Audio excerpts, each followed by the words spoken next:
Happy Monday. Welcome to the Plug Talk Sports live show. It's Monday, our favorite day of the week.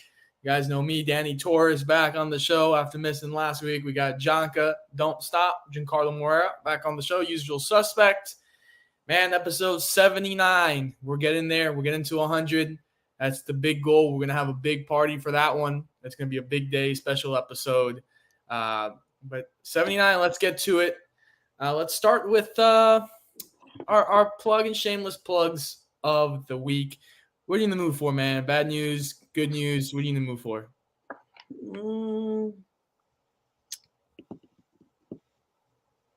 Let's finish off with good news. Let's start with bad news. All right. Shameless plug of the week. Bad news. Jonko, what is it? I hated to see Tony Pollard get injured during the game. Yeah, man. Oh, he has a surgery fibula or something like that. Yeah. Hope he gets better, but I hate to see him go out. Yeah, man. I think it's requiring surgery, and I think 3 months out of recovery time. So he's got time. It was frustrating. Bad news for me, man. I got to think about this one. I don't think there's that much bad news besides what happened yesterday. I don't think I've had. Okay, I mean, yeah, I could say Real Madrid's current form has been kind of shaky.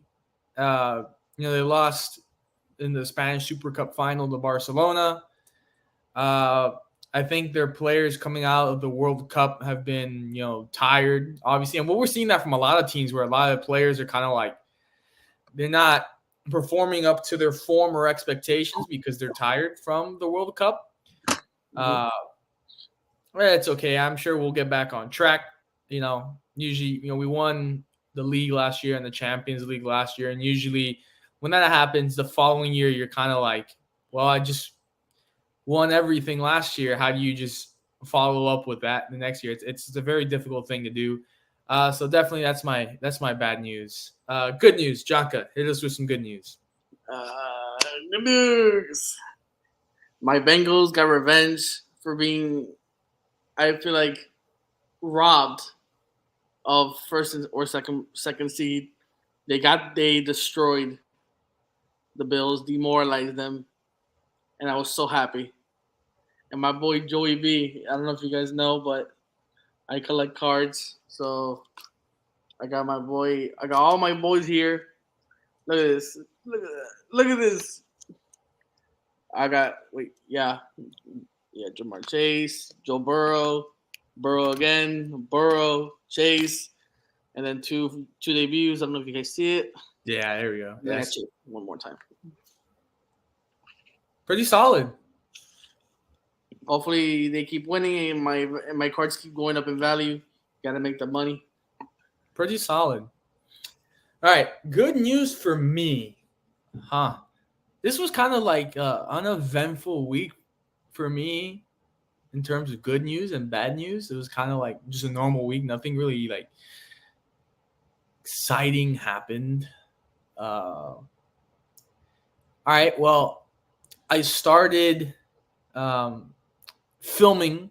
I'm part of a kids series over at the church that I attended.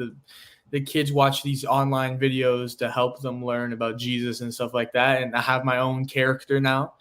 I'm not gonna lie, I was a little nervous at first because I gotta memorize lines. I'm kind of like an actor now. It was fun, lots of fun. I really enjoyed. I'll be back filming back at it this Thursday. I really enjoyed it. It was great. But yeah, the most difficult part was remembering your lines, and I can't promise you it was going to be an Emmy Award or Oscar winning performance, but it was great. So my character, I am the owner of a movie theater. So I had to come dressed as a CEO and stuff like that, and it was great. It's a lot. It's lots of fun, and the kids enjoy it. So that's what really matters. But yeah, I guess that would be my good news. Let's get into it. Let's get into our rundown. First topic of the evening, we have the NFL playoffs and the conference championships are set. The AFC, we have the Kansas City Chiefs taking on the Cincinnati Bengals. And the NFC Championship, we have the Philadelphia Eagles taking on the San Francisco 49ers. Let me go first. I want to get this off my chest. Yesterday's game between my beloved Dallas Cowboys and the San Francisco 49ers, it was a tough game. It was a close game.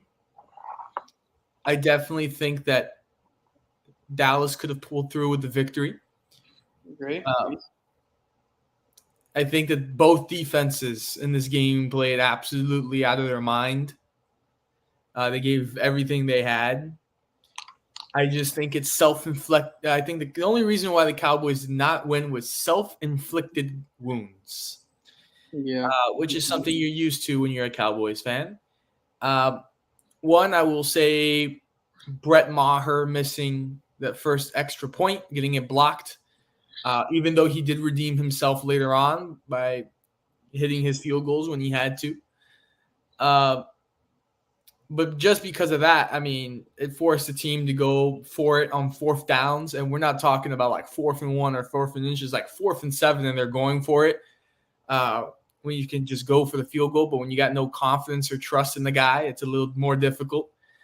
And I hate to say it. But I think it's time to say it. I think it's time to state the obvious in the room. But I think a reason why we lost, Dak Prescott. Hey, eventually it was going to come out. Hey, man, look, towards the end of the game, he had a great look. Bro. At Michael Gallup. Great look. And he threw so off target that Michael Gallup had to move his shoulder to the other side to try to catch it. But he had a great look at Gallup. There's no other way to say that it's subpar play at the quarterback position. And if you have a good quarterback in there, I feel like you get past the divisional round. Subpar and inconsistent. I will say there needs to be changes. There's a man, before Mike McCarthy got hired, there's a man that I wanted as coach. And even now, I still want him as coach. And that man is Sean Payton. Oh, boy. I wanted him as our coach. I don't think this will happen because Jerry was asked after the game what he thought about Mike McCarthy's job. And he said Mike McCarthy's job is fine. I would love Sean Payton. I definitely think that there needs to be another star receiver. Because after Tony Pollard went out of this game, the person taking all of the responsibility to have production and make the offense make plays was CeeDee Lamb. They threw to him every single play. He needs help. I don't think Michael Gallup is it. I think he needs help, whether that's an Andre Hopkins or, as me and Jonka discussed last night on the phone at halftime, we're looking at Stephon Diggs over there situation happening in Buffalo. Reunite him with his brother. I'm sure that's something they'd be interested in. I think that would help, but he definitely needs another star receiver to help him. Can't be all him. And this one hurts as well. This one, to say it, hurts as well. But I think it's time Dallas makes Tony Pollard the number 1 and puts Zeke at number 2. Or remove Zeke in general. I think Zeke no, because they do work. It is a 1-2 punch. I think Zeke is more effective in short gain amount. Okay. When it's like a 3rd and 1 or a 4th and 1 and 3rd and 2, Zeke gets the job done. But when you want explosive plays, that's not really Zeke anymore. It's Tony Pollard. So I think you make Tony Pollard your number 1 and Zeke at number 2. And then, of course, the biggest one of all, I think that you really start looking into Dak Prescott's situation and start figuring that out.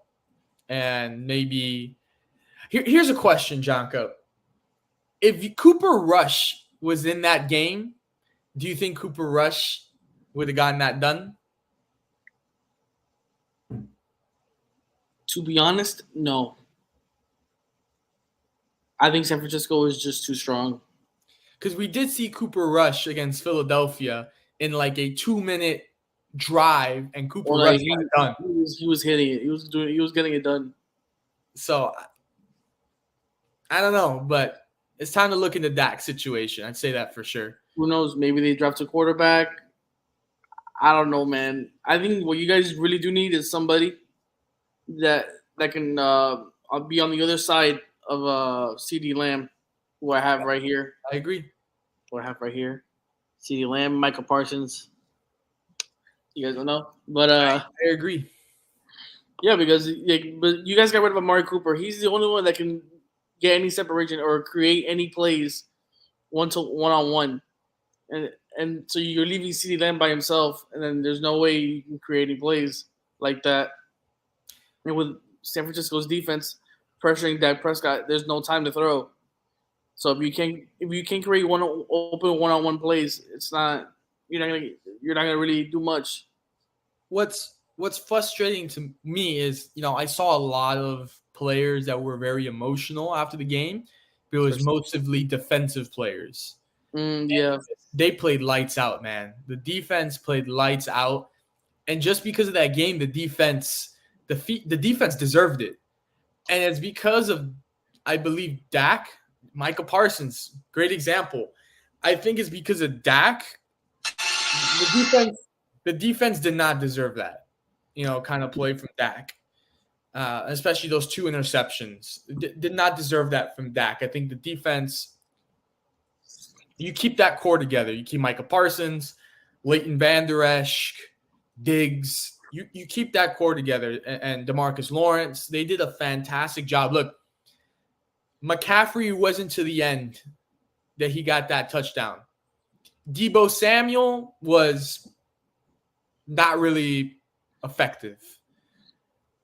They did what they needed to do. They stuck to their game plan that Dan Quinn had for them, and they did a fantastic job. And for me, we talk about San Francisco. It's going to be an interesting game, against Philadelphia, because I wasn't really all that impressed by Brock Purdy and the 49ers. Again, it wasn't really to the end that they had George Kittle, who came up with another acrobatic, pull out of my ass catch. It wasn't to the end. I think that, you put a good defense on Purdy, and he was under pressure. Didn't know what to do with the ball. And I think Philly's defense, it's going to be tough. So I wasn't really that impressed with the 49ers. I don't see Philly's defense as strong as Dallas's. As Dallas's defense. Yeah, I agree with you. So I could see the game going into the 30s. So maybe 35-30, or possibly one of the teams going to 40-32, something like that. Now, I don't know which team, because anything can happen at any time. We don't know what happens, but if the defense continues to show up like that for San Francisco, then it's going to be hard for Jalen Hurts to throw the ball, and especially just running himself, because they're good. The defense is good on doing both of the stopping the run and the my bad, somebody's entered. And stopping the pass rush. Yeah. So it's going to be a hard game for Philly to win. Philly is at home though, so that will give them at least a little bit of an edge. I don't know. So we had Cincinnati. We had Cincinnati and Buffalo. Heck of a game. I think Buffalo, again, a lot of people making fun of Buffalo. They said there was a question I saw on Twitter today, which was if you had to pick the biggest failure out of this weekend, who would you pick? Buffalo, 100%. Yeah, because some people are obviously because they want to be trolls, were picking the Cowboys. Because the Cowboys lost, whatever, they lost the divisional round again, blah blah blah blah blah. But hey, but at least they made it close. They fought hard. I think Buffalo, man, had so many expectations for this year, They're the and favorites. yeah, they really folded at home against Cincinnati. It was pretty bad. And against Miami, they nearly flopped to Miami. Yeah, they almost fell to Miami too, who was on Skylar Thompson, third string quarterback too. I mean, that doesn't really mean anything. We see Brock Purdy, third string quarterback, with what he's done, but still, you're Buffalo. You know, you won the division. People were expecting so many things from you.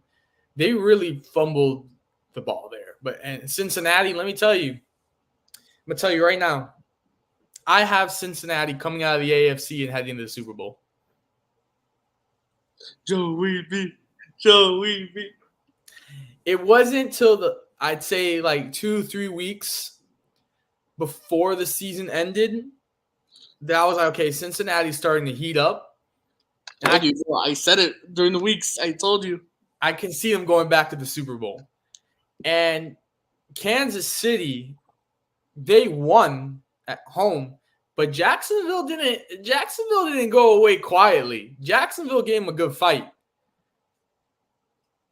So I think the Bengals are the ones out of the AFC in this past weekend who won convincingly, aside from the Philadelphia Eagles in the NFC, who we watched that game together. And it was, I think by halftime, you and I were just looking at our phones, like going through TikTok, because it was a demolishment of the New York Giants.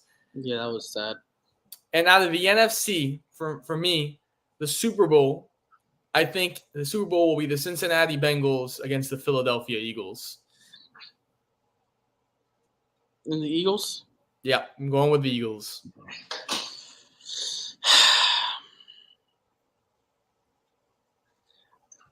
I would love to see the 49ers make it because I want Joe Burrow to walk into a Super Bowl, win it against a good defense, so that I don't want to hear anybody else that he played the Eagles. Their defense isn't as strong as the San Francisco 49ers.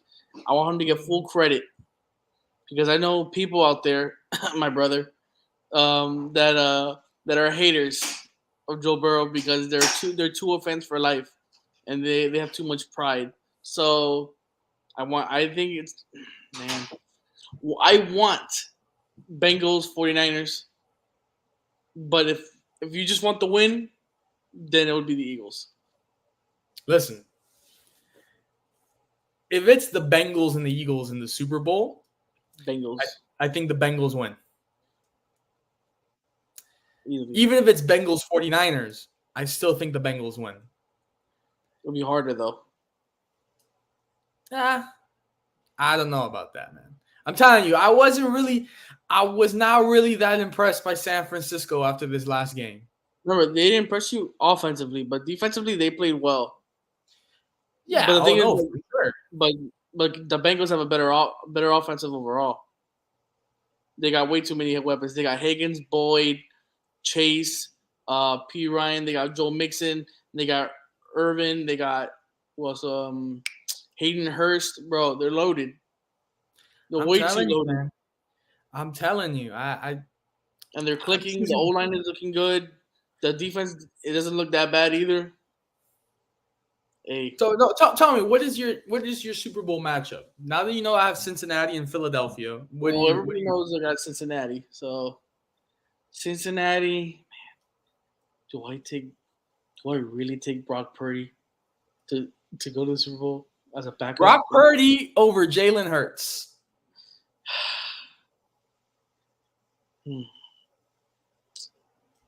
Remember this. Keep this in account.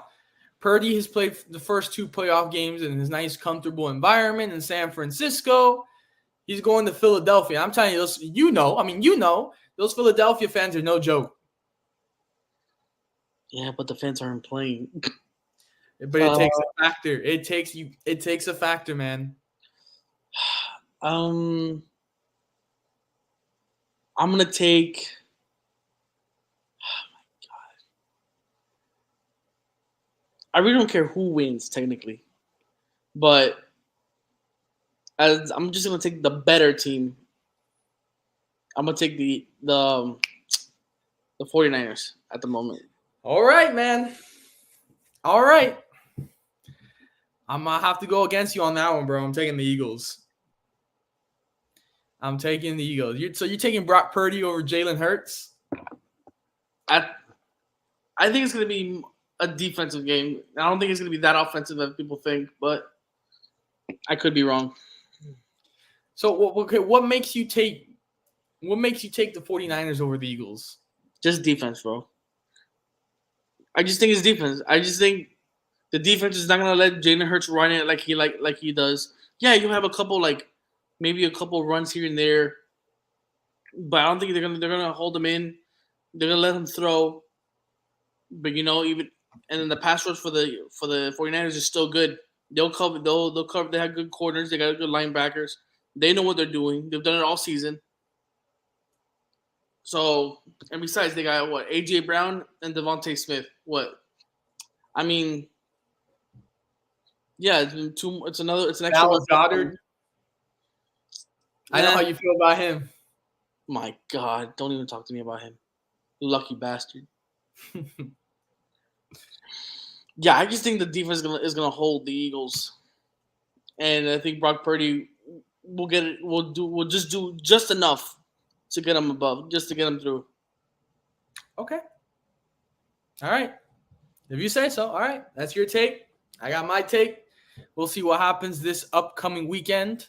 Both of those games on Sunday, I believe 3:30 and 6:30 p.m. starts Eastern time. That will be all for our NFL segment. Obviously, giving our picks for who's coming out of the AFC, NFC, heading to the Super Bowl, and who we think is going to win the Super Bowl.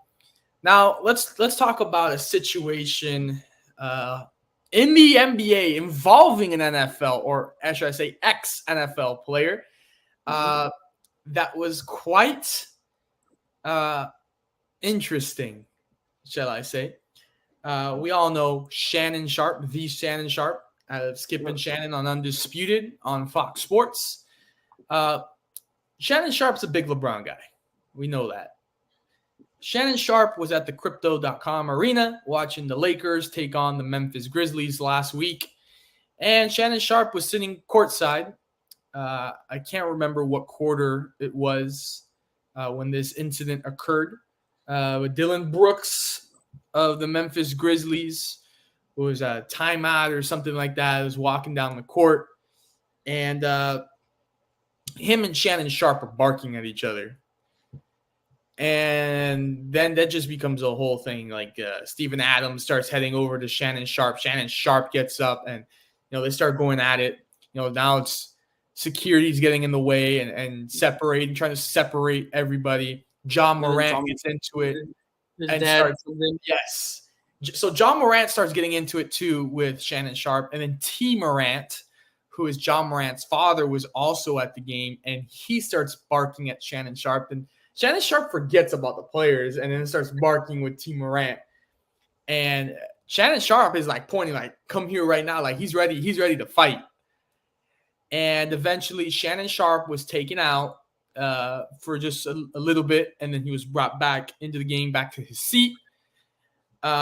He did issue an apology this morning on Undisputed. He apologized to the Memphis Grizzlies organization, apologized to the Lakers organization, apologized to his friend LeBron James for having to stand, by him during this situation. He apologized to his family. Look, man, I love Shannon Sharp. I got nothing bad to say. But sometimes, if you're going to sit courtside, I mean, we all know like Kevin Hart likes to sit courtside. He likes to talk trash at the players. But that's Kevin Hart. They know he's a comedian. They know he's messing. He's just trying to mess with them. So a lot of players take it lighthearted and like, oh, this guy's just trying to talk trash to me and be annoying and saying funny stuff or whatever. But when it's Shannon Sharpe, it's a little different. Works in the media, like sports. It was a little different. And maybe, I don't know what Shannon said, maybe he got a little personal between him and Brooks. If you're going to sit courtside, man, look, just enjoy the game. You're there as a fan. You're not there working. If any criticism you have against a player, you can more than likely, say that on your show. You have the platform to do it. But doing it publicly, which again, he apologized, and that was great that he did that, and he apologized for his behavior. But if you're gonna sit there, man, just enjoy the game, man. Just don't say anything.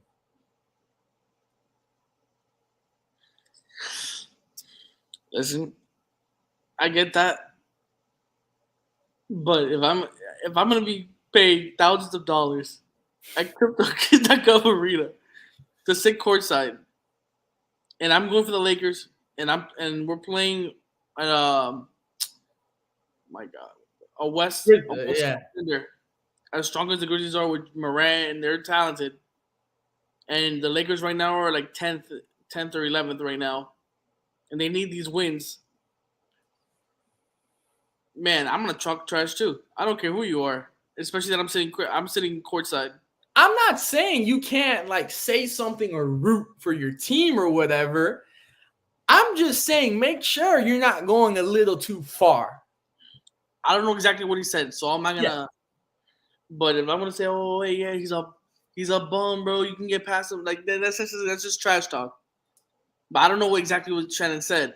Maybe they had beef before the game or something, and maybe something clicked, and it was like, screw this. Yeah, I don't know, but I don't see that much of a problem. I actually enjoyed it. At least it was great entertainment for the fans. Yeah, exactly. I want to see more of that, bro. The refs don't let us see it, so we might as well just see it by somebody sitting on the court side. And what was great is that I was wondering all weekend long. I was like, man, Skip didn't tweet anything about it. Skip didn't say anything. Smart. Good job, Skip. Yeah, I think Skip was like, hey, I'm already in enough hot water with Shannon. Let me just not say anything, bro, and like let him address it when he gets back to work on Monday. Exactly.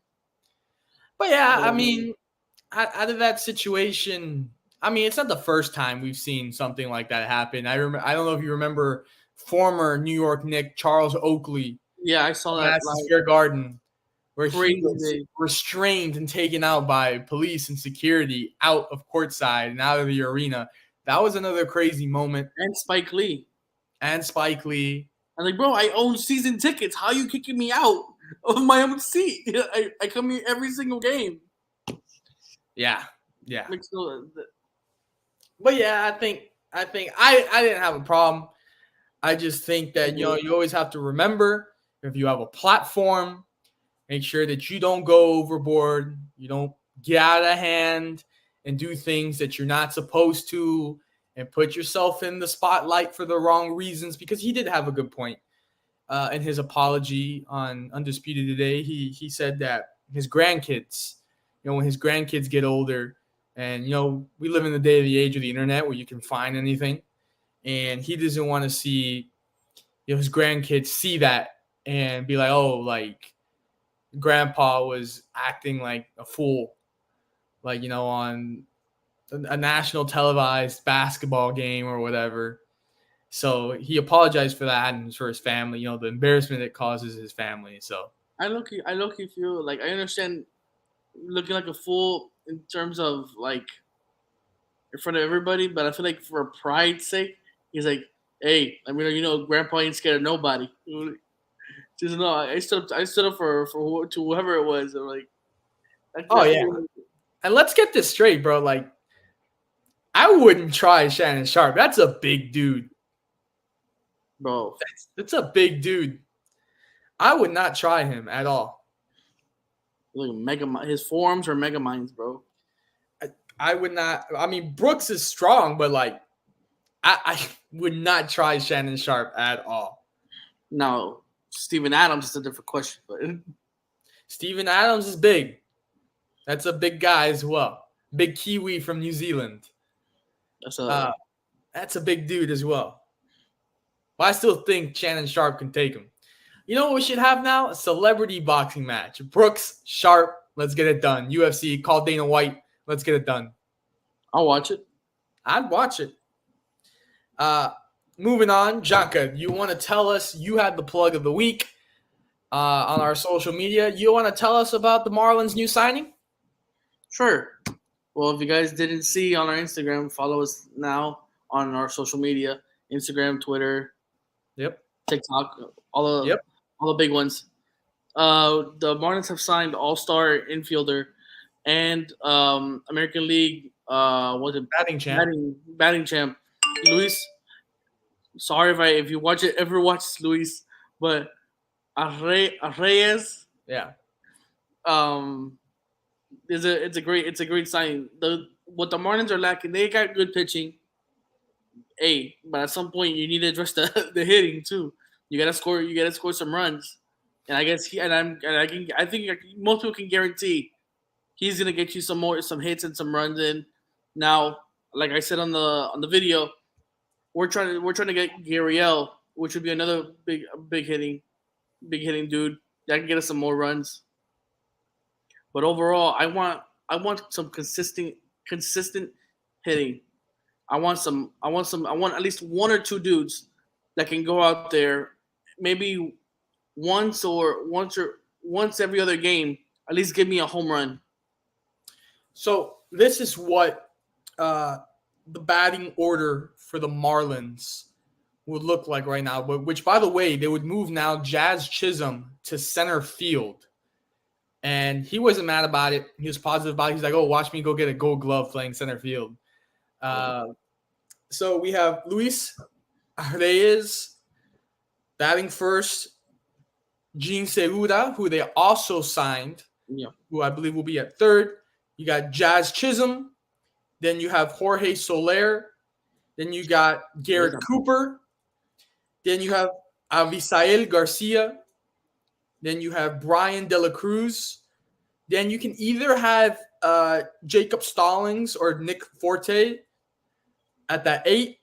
And then at 9, you have Joey Wendell. And, of course, you can always add in there John Birdie, Jacob Amaya, or Jesus Sanchez. And then, of course, pitching, you have the ace, Sandy Alcantara, Jesus Luzardo. You got Johnny Cueto, who they just signed, Edwin Cabrera, and then you got Garrett or Sanchez in there as well. Not too bad. I've been telling you, it's not too bad of a lineup for the Marlins, what they've been putting together. Obviously, in this trade to Minnesota, they had to let go of Pablo Lopez, one of the starting pitchers for the Marlins. I think that was a fair trade. Not too wrong, not too mad or anything wrong about letting go of Pablo Lopez. Wasn't mad about it. It wasn't anything crazy. So their last two signings, Johnny Cueto and Luis Reyes, gets me every time, bro. Just trying to say the last name. Good signings. I think those are good pickups for the Marlins. I think Raheem right here, Gary Sanchez, former Yankee, he can hit the ball. Very good average. He's a catcher. He's a free agent right now. He'd be a good pickup for the Marlins. Gurriel, we know what's going on with him. Second baseman Josh Harrison. Yeah. So, let me tell you, man. I personally think that the Marlins, which I put a poll out there. The poll was whether signing Gurriel would be a good idea or a good signing for the Marlins, and most people said no. What? The final result of the poll, and there was good amount of votes on there, was that signing Gurriel would not be a good signing for the Marlins. And did anybody comment why? Nobody commented why. Just most people said, let me pull up the results of the poll. 26 votes were casted, and it was a final result of 62% no and 38% yes. And I mean, I would love to see who voted because whatever. I mean, whatever. But let me just put that out there for the people that said no and they're listening. Yuli Gurriel, he led the American League with a 319 batting average and well above a 131 OPS plus in 2021. And then he hit a 242 OPS plus of 84 in 2022. Like, he's leading and he's 39. He's veteran. He could show these youngsters how to play.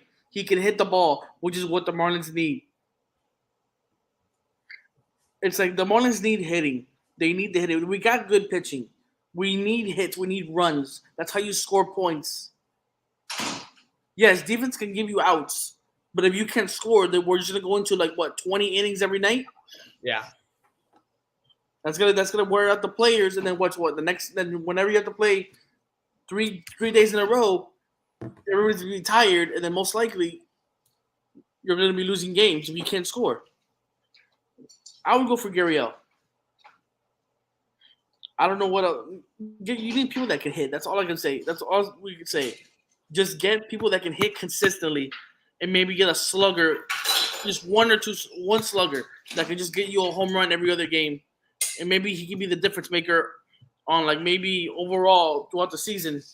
He can get you maybe 15 games with that extra home run that you can get. Yeah, I didn't really understand the logic of why people would not want Gurriel. I mean, honestly, at this point, what good is it gonna, how is it gonna hurt the Marlins? Exactly. Try it out. Try it out. I mean, he was part of that Houston Astros team that was dominant. Obviously they had the whole cheating scandal, but was dominant in that lineup with Altuve, Bregman. Try it. I don't see any problem with Gurriel wanting to be, in Miami. I don't understand the logic of the votes, but and he's Cuban. Why not? He'll fit right in. Yeah, I don't understand either. So, and I think it'd be a great signing. If you've recently won a World Series, and you got a bunch of youngsters on this team that have never experienced basically a playoff game, because I'm not gonna take that 2020 season as an actual playoff appearance. I'm not counting it. Well, they played the Chicago Cubs in that first round. They won. And then I'm trying to remember who was it that they played. I think it was the Braves. They played the Braves in the second round. And they got swapped. But you got veteran experience and you got veteran champion experience. You teach these young guys, hey, I've been here. We need to do practice on this, do this, don't do that. They get, they learn some stuff. Because remember, you learn every day. You just need to improve every single day that he's there. Maybe if you cut him for 1 year, use him for 1 year, okay, there you have it for 1 year. But at least you gain something from him for that 1 year. Yeah. Or if you just improve the Marlins just by a little bit, and maybe you're just on the edge of the playoffs, then maybe all the players okay, yeah, you know what? I can come here. Maybe I can elevate this team just where they're at. Maybe I can come here and make a change. Yeah. But I don't understand these. Whoever voted no I'm gonna say right here. I'm sorry to everybody. You're an idiot for saying no. You're an idiot for saying no. I don't know what the hell you're talking about. I don't know. Well, there's specific people saying, I don't want Kevin Durant on the Heat. there's specific people in the media that are just fans that I know in general that their thinking is just sometimes I'm like, why? It just leaves you wondering and thinking about their logic or their rationale, but people voted no. So I guess that's their opinion. I'm calling all of you out. You disappoint me today. Moving on, the Dolphins have fired defensive coordinator Josh Boyer after 4 seasons with the franchise, the last 3 as defensive coordinator. This happened on Thursday. And in addition to Boyer, the Dolphins also fired safeties coach Steve Gregory, outside linebackers coach Ty McKenzie, and assistant linebackers coach Steve Ferentz. So the Dolphins and McDaniel's staff is a little bit cleaning some house there. We obviously know how the Dolphins season ended. We know just how probably bad it could have been. They could have missed the playoffs. I think their fate was in the hands of the New England Patriots. But the firing of these coaches, at least McDaniel is evaluating. Look, I like McDaniels. I really do. I think he's the first Dolphins coach in a while that have actually said, wow, I kind of like him. I haven't been able to say that in a while, but I can say that now. And I think he has started to evaluate, stuff from this season. And I'm sure there's going to be more changes or more stuff as the offseason continues. I mean, the season's not even done yet. But I think as the offseason continues, we'll see McDaniel make some moves. And he started with his coaches. So same thing with the Miami Hurricanes, different topic. Miami Hurricanes, making some moves in their coaching staff. Hopefully the Dolphins can make the right hires. I think there's plenty of coaches out there right now that are taking interviews with a whole bunch of different teams. Dan Quinn and Kellen Moore from the Cowboys, 2 of those who are interviewing for head coaching positions. Hey, man, if it was a choice that McDaniel didn't feel it was right and he made those moves, I mean, we evaluate those positions. Yeah, I mean, I wouldn't say the defense was awful, but it wasn't the best either. It could have been better. So I'm in agreement with the decision that he took that choice to be like, hey, we need to get something better. I think after what we saw this season with the defense, that was wildly inconsistent. Yeah. I'm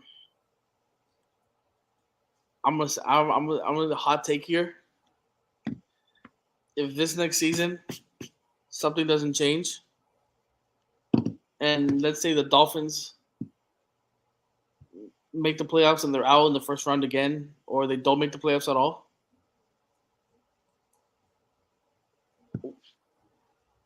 you gotta really look at. Spit it out, bro. Spit it out. You might have to pull the plug, bro, with McDaniel, bro. Just after 2 seasons?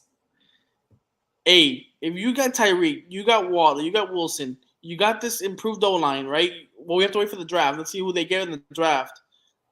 You got this. You signed this dude Chubb from the Bears. You hope that he could do something. He didn't do shit. Yeah. You're hoping Tua doesn't get a concussion. Now you're stuck. Let's say in the draft they don't get a QB. You're stuck with a concussed QB, Teddy Bridgewater, and Skylar Thompson again. And then the season boils down to either you being in the hands of another team, maybe the Jets or the Patriots again, and the Bills, and you're just back to being mediocre. Yeah, you can, if you want to stick with McDaniel and just hope something changes, go ahead. But I've already said this. I will say it again.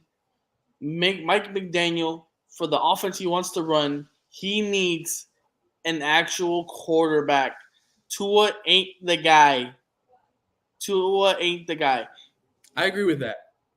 Get Lamar Jackson. Give him his money. Because if you were telling me you'd rather give Tua the money over Lamar Jackson, you are on crack.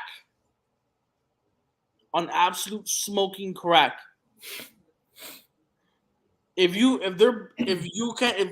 Lamar Jackson right now wants a contract, and then you got Tua who's still on his rookie contract, bro, sign Lamar Jackson to the Dolphins. Please, just do it. Just cut ties with Tua, bro. Because if you're gonna risk this guy collapsing in the middle of the field during the season again, after him falling or just taking one little hit to the side, anything can happen. You're gonna have that on your conscience of watching this dude collapse. And we're gonna pull another Hamlin on our hands.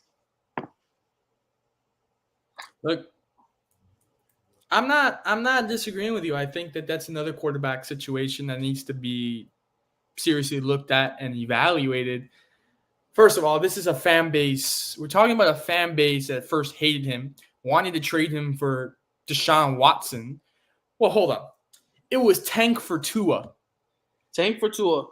Drafted him. Then they wanted to trade him for Deshaun Watson. Then they love him again. And right now, I don't know how they feel. I know there's some people like your brother who think Tua is like the greatest thing in the NFL. I like the guy. Personally, I like the guy. He's got a good attitude, hard worker. But, brother, if you can't stay healthy, this is a business. We need to have a quarterback that's able to stay healthy and can win us some games and take us to the promised land. So, apparently, they're committed to having Tua for the next season. I don't know, man. When you got someone like, and I've said this previously, but when you got someone like Lamar Jackson on the market and he's got ties to South Florida, he's a South Florida native. Come on, bro. You can't pass up. You cannot not explore that option. I'm gonna say this, Stephen Ross. If you know what, I'm gonna clip this. There's like, Stephen Ross, I'm calling you out. Give me the manager job and watch us win the Super Bowl. Watch. Give me the job. You don't have to pay me. I'll drive to the stadium myself every single day. Watch how we win the Super Bowl because everybody else can't seem to fucking do it. It's been a while, man. Since the 70s. It's been a while. It's been and if I take you guys to the Super Bowl, I want raining checks. I want raining checks to me, sent to my address, because I got you guys to the Super Bowl, and these idiots here from this team, from that team, you come in, I know this, I know that. No. A regular person wins the Super Bowl, and you don't have to pay me anything. If we win, you pay me. At this point, are you saying that the fans should have the control of the team? I'm not a Dolphin fan. Remember. This is true. But okay, what about ordinary citizens having control of the team? I don't think control, but at least a say in what happens, bro. Bro, tell me not. Before they even drafted Tua, tell me if everybody wasn't saying, yo, we need to get Justin Herbert, bro. Tell me, wasn't everybody saying, yo, Herbert, bro? You want to know something crazy? They had I saw a reel yesterday, and it was NFL players if they would have been drafted a pick earlier. Bro, if Stephon Diggs would have been drafted a pick earlier, he would have been a Miami Dolphin. They have been notoriously bad with their picks in the past. Bro, they're idiotic. Who's making these deals? Who's talking to these people, bro? I think they even had a chance to sign Drew Brees or draft Drew Brees, and they passed that up as well. And now, do you remember when Peyton Manning became a free agent from the Colts? He had a meeting with the Dolphins, and they didn't land him. He ended up going to Denver, which worked out for him. But, I mean, you had a shot at Manning. Hey, all I'm saying, Stephen Ross, I made my case. Remember, you're not losing anything. Because if let's say I don't win, you stay the same. You still continue losing. But if I win, you come out as a genius, and we win the Super Bowl. 10 minutes left in our episode today. We're going to talk about Inter Miami preseason friendly against Vasco da Gama from Brazil. It was at Drive Pink Stadium in Fort Lauderdale. Inter Miami ends up losing 3-0. They were down a man due to an injury to Robbie Robinson, who, look, this is another business decision. Robbie, if you can't stay healthy, man, you got to go. Like, ever since you got in this league, you've been injured every single year. Like, you got to go. It's just a liability at this point. And you just got back from an injury and you're injured again. So I don't understand, man. Some people are just made out of glass. There was, aside from the match itself, it's a preseason match, whatever. Joseph Martinez, who they signed from Atlanta United, was unveiled at halftime. There was an incident that I told you about when we were hanging out together on Saturday that occurred. Obviously, Inter Miami's supporters groups, Vice City, Southern Legion, and the Siege. Someone during this match, which, by the way, the security company that takes care of everything at Drive Pink Stadium, which is called Guardian, they're not notoriously the best. Yeah, we know. I'll keep it at that, especially when Columbus played in the state championship. Look, I have loads of experience dealing with Guardian. They're not the best. Son pesado. Apparently, they didn't check any bags with people entering the stadium, which is a massive security issue. Like, if you don't check bags, I mean, come on. Like, I'm not going to put it out there, but you can imagine of what could happen if someone brings something in a bag. So somebody, again, his bags were not checked, brought fireworks in their bag and thought it was smart to set them off in the north stand during the match. And the fireworks, there's videos of it. The fireworks were going, all over the place. And apparently it did hit. One of them did hit somebody. Those people were kicked out of the stadium. Okay, they did their job. They kicked the people out of the stadium, but this was not Guardian. This was law enforcement at this point. Here's the stupid thing. The supporters groups then decided they were all going to walk out of the match in protest that their fellow brethrens were kicked out of the match for the fireworks.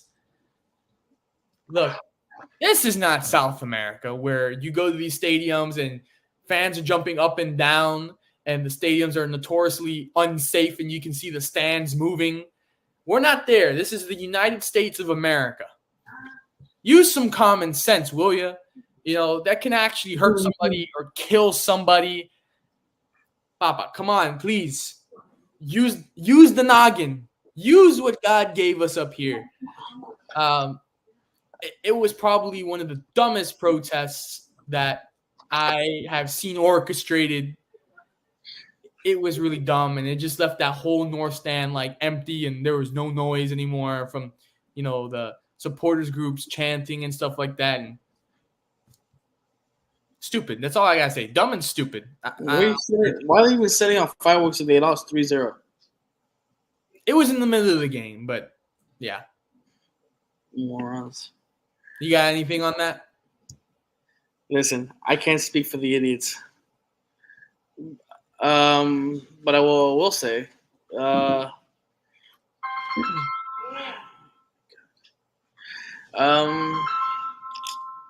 I don't know. It's kind of hard to say because they're just a bunch of idiots. I don't know what else to say, but they're idiots. Hey, during my time there, I've seen that north stand sneak in huge bottles of liquor and alcohol into the stadium and stuff like that. Bottom line is, Guardian, get your stuff together, man. You need to step up because this is not even a funny matter. I maybe have a grin on my face right now, but dude, serious stuff could happen if you're not checking stuff properly. Is Guardian in charge of the entrances and they check your bags and stuff like that? Yes. My God, they're terrible. Somebody's getting paid under the table. I'm telling you, man, it's a serious, The Hard Rock serious. Stadium is really like on that. Oh, so is you remember during COVID, when the NBA season restarted, they had the COVID dogs that would, I don't know how effective it was, but still they would smell if you had COVID or not at the now post FTX arena, now the Miami-Dade arena. But yeah, man, it's a security issue. And according to my knowledge, Major League Soccer is going to fine Inter Miami as a club because it's your fans. You're responsible for your fans. Exactly. They're going to get fined for this security issue, and law enforcement's involved and stuff like that. It's always Inter Miami. It's always something with them, man. It's always something going on. They're always in the news for something, and a lot of times it's not for anything good. But yeah, those people really dumb. As all I can say is, if you guys haven't seen a video, Daniel have seen it. It's a Pepe Villeta video. Oh man! And he just says what there is in Fort Lauderdale. Don't repeat it. Don't repeat it. I will not repeat it on live airs. But I will say what it is saying is appearing to be true, because what's going on in that stadium in Fort Lauderdale is looking like exactly what he's saying.